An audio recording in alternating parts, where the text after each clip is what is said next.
Now we're going to go in a little bit I know this video is long. I'm going to split up in parts.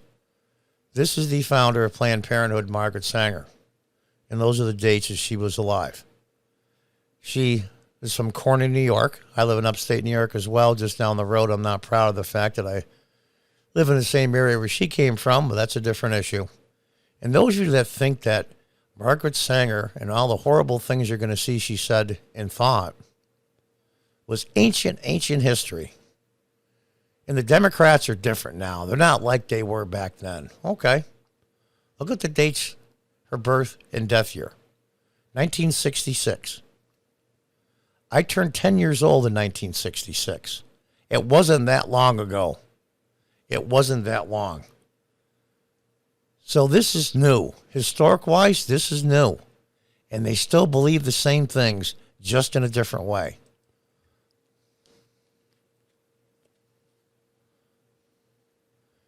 It's craziness. It really is. Now, they even have a street named after her in New York City. Margaret Sanger Square. New York City, the probably center of progressives and leftists in the United States. Maybe Los Angeles might be a little higher, but it's pretty close if it's not. And they name it after a person that said and did some horrible things. And we're going to see, coming up here, a little small background of Miss Sanger. Here she is on a magazine with her two children in 1922. It's amazing. It's amazing to me. Now, this is something off of Wikipedia. Now, of course, they're not going to tell you how badly of a person she was and how much she used eugenics, which is basically what the Nazis were doing. They're going to tone it down, but they even had to admit she was so bad they had to admit some of it. Now, I'm not going to read all of this.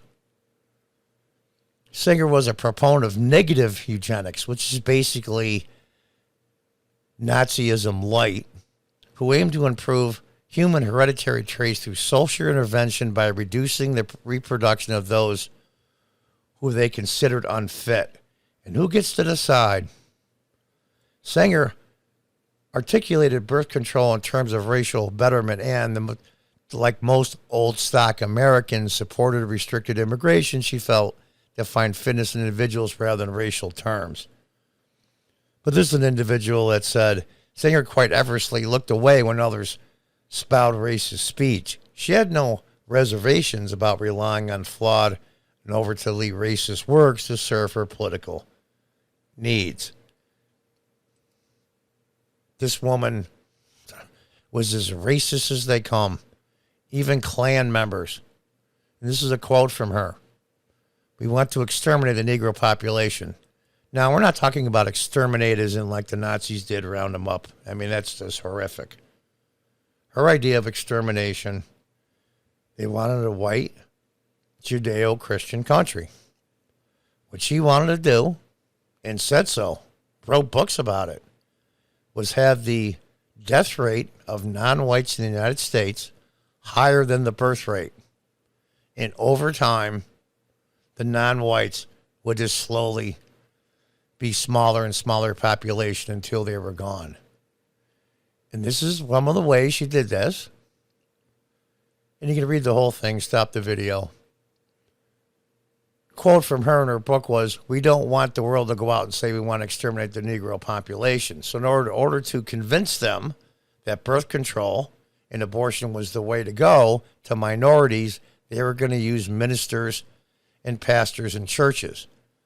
Because a very, very large percent of African Americans, they called them Negroes back then, listened to their ministers. And they thought the ministers, and I'll quote this, and the minister is the man who could straighten out the idea that if ever occurs to any of their more rebellious members not to go along with this. And that's a letter that tells you the source on the bottom. This is who they think is a standard bearer for the Democrat Party. You are who you fight for. You are for who you defend. And they defend her at every given moment. Now, here's the thing. They said, well, John, they didn't know much about her, and now they're trying to find out. Nonsense. That's a lie. I mean, you tell me there's been no radio. The internet's been around for over 20 years. We've had no libraries. We've had no universities. They knew exactly what she thought and exactly what she said and exactly what she meant and exactly what she tried to do. And yet they still defended it.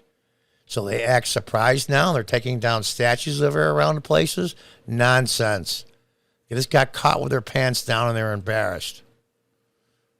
Absolute nonsense. And there's some other things as well. She felt that inferior human beings, blacks, Latinos, and disabled ought to be relinquished from the world, and abortion was just one way to do that. And this is a sad statistic that I'm sure she delighted in. More black babies are aborted than born. And you can read the whole thing here. It's just incredible reading. And this is some quotes from her, a picture of her. It's amazing to me. Absolutely astounding.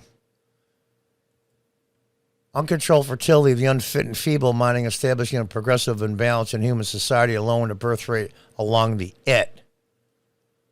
It's incredible. By urging an increased birth rate among the fit, the eugenicists really offered nothing more than a far-sighted cradle competition between the fit and the unfit. You can stop this and read the rest. It's in a book she wrote called The Pivot of Civilization, 1922. It's amazing to me. And we're getting towards the end here. And I put this up here just for you to think about. You are who you fight for. If you are just appalled by the horrendous ideology, the horrendous thoughts about other human beings, then take a long, hard look next time you vote. I'm not saying never vote for a Democrat. I've never even mentioned it here. I, for one, am not against birth control. And I will argue with anyone that's against it. I have zero problem with birth control. It's the abortion I have a problem with. And there's the dates she was born and died. And right up here in upstate New York, who knows? I was 10 years old in 1966. I turned 10. I could have been in a public place where she was. That wasn't that long ago. It wasn't like ancient history. And the progressives and the leftists still, to this day, believe what they believe. You are who you fight for. There is a protest in front of the Supreme Court building, and you see both sides, pro-life and abortion on demand. And there she is again. She's a little bit older, founder of Planned Parenthood. It's incredible. So you're going to have to ask yourself some long, hard questions here. What are future generations going to say about us as a country and a civilization as time goes on? Just like we're condemning people now that were slaveholders in our American past. What are they going to say? It was savage. It was brutal. It was ridiculous. It's incredible. And here we are. This is the issue. This is the issue, like slavery, that might split the country because there is no compromise. You are who you fight for. You are who you defend. And it's really that simple. Take a good hard look. Do some soul searching. And remember, you are who you fight for and defend. Who do you fight for? The next time you go to vote in this great republic, remember that. Remember the people and remember what they believe in and the ideology they have. Whether it's Republican or Democrat, I don't care. Who are you fighting for? Who do you defend? Think about that. And until next time, goodbye and good luck.